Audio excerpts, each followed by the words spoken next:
Davis, Residency Program Director from Texas Tech El Paso, introducing longtime friend and personal mentor, Gary Vitale, who has been a member of the Society of the Surgical of the Alimentary Tract for many years, and a founding member of SAGES and a big proponent for surgical endoscopy fellowships and training in endoscopic retrograde cholangiopancreatography.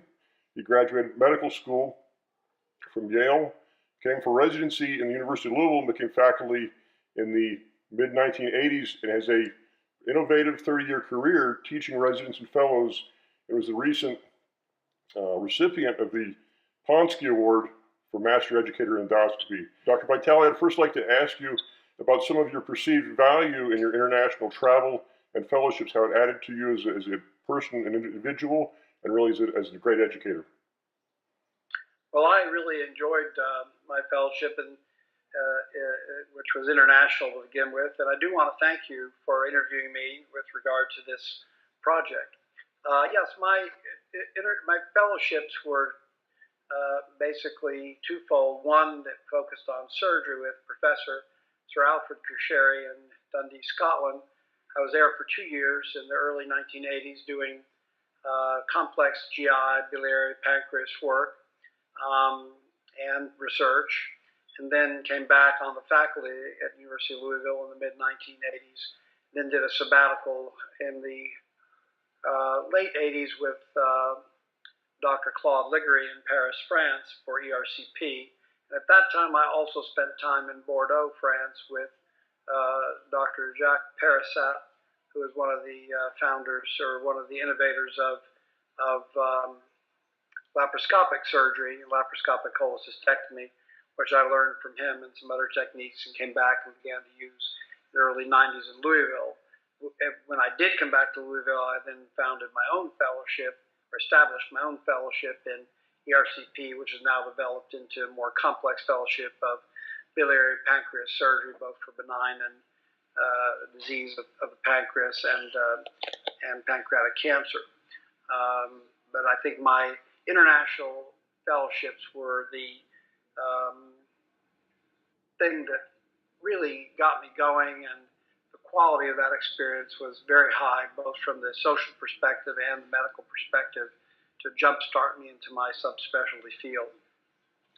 One of the things I really appreciate, Gary, is your network of relationships. Can you discuss how you keep up those relationships with Dr. Liggery and Parissat today? Well, I think that's always difficult, of course, internationally, but I've gone back to France almost yearly for a course that Dr. Liggery ran with live endoscopy cases being performed. He is older now, in his 80s, and has stopped that course, but I still go back and visit, and actually have recently had him here to visit. We visited the Grand Canyon together 1 year. This past year we went to Yellowstone and Bryce Canyon. So staying in touch personally and socially has been important to me. The other contacts have come mainly through our medical organizations, such as SAGES, SSAT, DDW, with Dr. Alfred Cuscherry particularly. But yeah, I've kept up with these mentors for a lifetime. Can you also discuss some of your opportunities to train leaders in the developing world in surgical endoscopy and ERCP, as well as your opportunities to travel to those countries in training capacities and to visit your mentees? Sure. Over the years, I've had a large number of fellows to come work with me, over 30. And some of them have been from some far-reaching places, including Vietnam. I've trained 2 young people in Vietnam, one of whom went back to head the main hospital that takes care of their city of 6 million people. He became first head of endoscopy, then head of all surgery. I've trained several people in Latin America, one from Puerto Rico, became then the head of the VA surgical section of the VA in San Juan. And then I've got 3 young people I've trained in Central America, 1 in Guatemala, 2 in El Salvador, who continue to do ERCP, and 1 went ahead and learned PTC and sort of interventional radiology because he couldn't find anyone to do that as well. So we've had some people. We've had some people from Canada, but most have been graduating residents from the surgical residencies around our country. They come and stay for a year or two. I try to develop their surgical skills and endoscopic skills, and there's a certain amount of leadership that goes into that as they run my team and run my our resident team for the program that we're doing. And I think that several of them have visited internationally to my mentors. As a matter of fact, this spring, my two fellows and I are going back to France to work on a book with Claude Liggery on his sort of his controversies in ERCP, kind of memoirs or thoughts of someone who spent a lifetime and pioneer in endoscopy. He's one of the first guys to do interventional ERCP and sphincterotomy in the world, and the first one to do it in France back in the early 1970s. And has had an incredible clinical experience over his lifetime. So we're trying to capture some of those ideas in a book. And I'm also going back to pick up endoscopic ultrasound, which I had learned some 10 or 15 years ago, having done a couple of hundred cases myself and got credentialed, but let it slack off when I got busy with my own surgery and ERCP work and couldn't do everything. But now I realize the importance of that. I'm going to circle back to it, get some extra training again with my fellows, and we're going to come back and reinstitute that in my fellowship here. You've really been a surgical innovator, Dr. Vitale, and are probably best known for your contributions to the mastery of surgery chapters on the innovation in transgastric cyst drainage for pancreatic pseudocyst and transgastric necrosectomy. Could you talk a little bit to the residents and fellows about how to start surgical innovation? Sure. Well, I think my most important contribution is educational, even though I am a big clinician and take care of a lot of patients. But I feel like passing on these skills to young people is probably the biggest thing I can do, and hopefully it will outlast me and the next generation as people take these skills and grow, because surgeons should be doing more endoscopy. We made a mistake to let go of some of the interventional work in ERCP in the U.S. over the years as these things became stronger. I think we should have been more like the vascular surgeons who became very quickly endoscopic vascular surgeons as that field came about. But in any case, sure, I think that treating the pancreas as you develop pseudocysts and necrosis can be done transgastrically. It certainly can be done through the endoscope.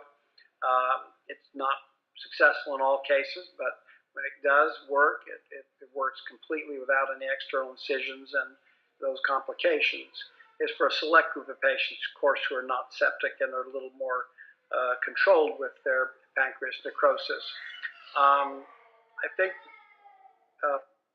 other techniques that we might develop with this in the future are as wide as you can possibly imagine with endoluminal treatments.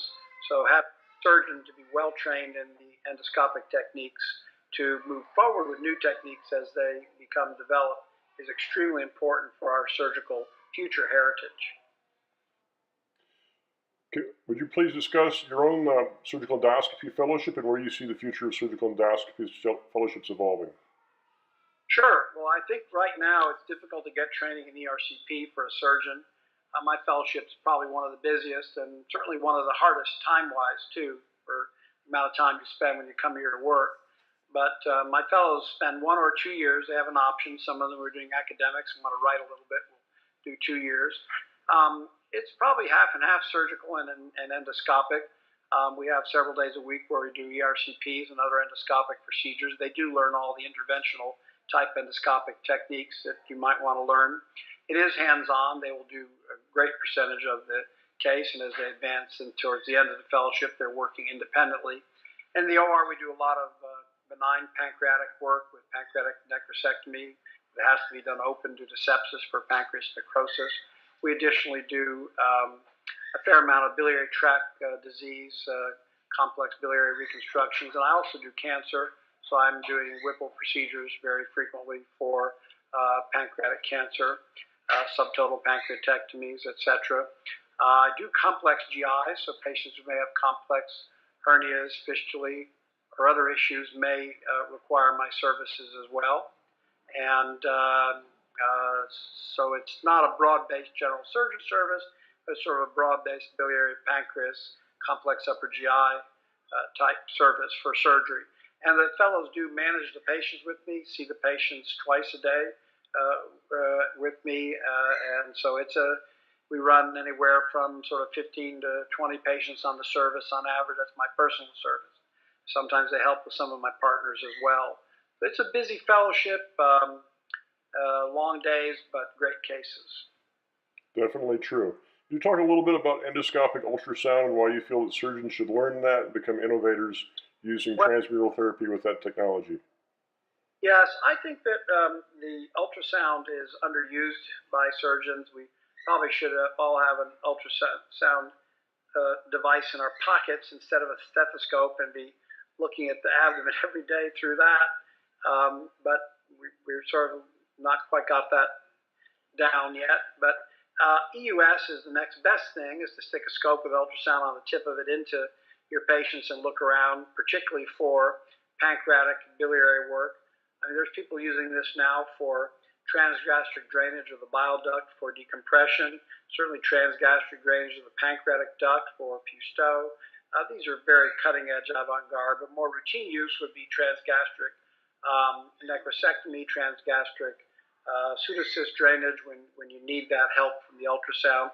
And then finally, of course, the diagnostic work in the chronic pancreatitis and the possible pancreatic cancer and pancreatic cyst patients who need surveillance with EUS and aspirations and biopsies.